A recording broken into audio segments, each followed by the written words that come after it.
pathway to health and well-being in higher education and its monitoring instrument. This gathering marks another important milestone in our collective efforts to strengthen student welfare and holistic development in higher education institutions. On January 19, 2026, we conducted the zonal consultation on the proposed CMO sa Dakbayan sa Davao, where we valued insight, recommendation, and commitments. Mabuhay ang Chedi Taguyod ang husay. Mabuhay mataas na edukasyong Pilipino. Mabuhay ang Chedi Taguyod ang husay. Mabuhay mataas na edukasyong Pilipino.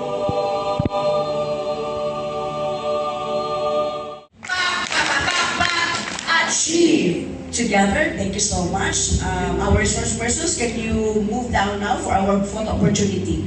Weavers, entitled that reflects not only the intricate beauty of Tinalak, but the very soul of our people. We honor our national living treasures, whose lives remind us that true excellence is rooted in discipline, patience, and purpose. Lang Dulay, the guardian of the sacred Tinalak tradition. Fuyabing Masalon Dulo, a symbol of cultural resilience.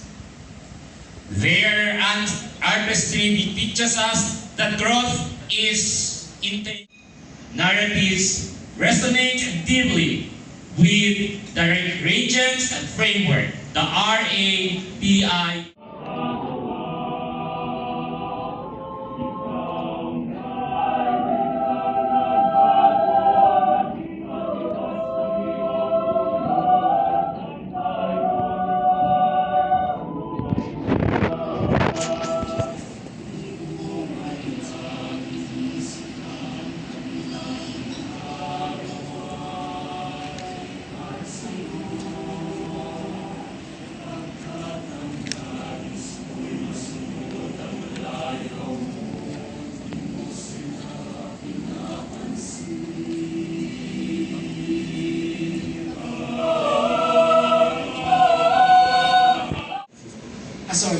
UNESCO 2023, na-redefine or na-enhance ang definition ng digital literacy. Before, ang alam natin sa digital literacy ay kung paano gumamit. Ganun lang, ang computer o tapos na.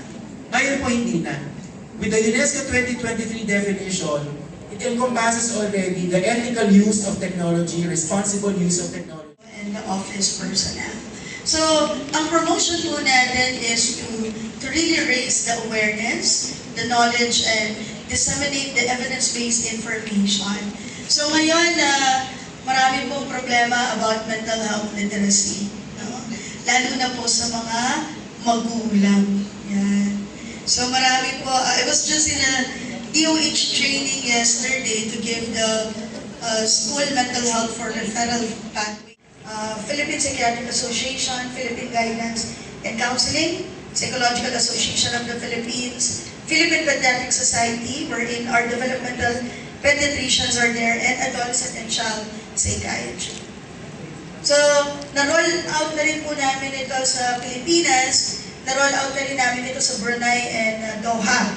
No? At sense of illness, but as a state of complete physical, mental, and social well-being within a safe and supportive environment. So we have these facets, no? Unang-una yung biological dimension, which refers to health and safety in the context of higher education. Ito yung accessibility, no, to health services, screenings, and school nurse of the Carlos Polytechnic College from Bukidnon. This is with regards to the concern about the budgetary constraints that we experience, especially sa mga local colleges. I know na ibang commission yung PAPCOM at saka yung National Youth Commission. Thank you so much for coming.